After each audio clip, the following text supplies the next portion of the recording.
আসসালামু আলাইকুম। এই মুহূর্তে আমরা আছি নারায়ণগঞ্জ চাষারা বাইতুল আমান ভবনের সামনে। এটা সংসদ সদস্য শামীম ওসমান এর পৈতৃক সম্পত্তি। এই বাড়ি ফিরে অনেক ইতিহাস রয়েছে, যদিও আমি সব কিছু ঠিক জানা নেই।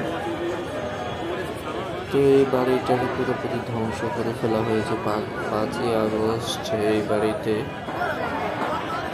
অনেক লুটপাট হয়েছে, যেটা খুবই দুঃখজনক। এবং সর্বশেষ এই 6ই ফেব্রুয়ারি সম্ভবত এই বাড়িটাকে পুরোপুরি ধ্বংস করে ফেলা হয়েছে বুলডোজার দিয়ে। আমি ছোটবেলা থেকেই দেখতেছি এই বাড়িটা, আমার জন্য খুবই খারাপ লেগেছে। পুরোনো আমলের একটা বাড়ি। তো এইসব হিংসা দূর হোক আমাদের মাঝ থেকে।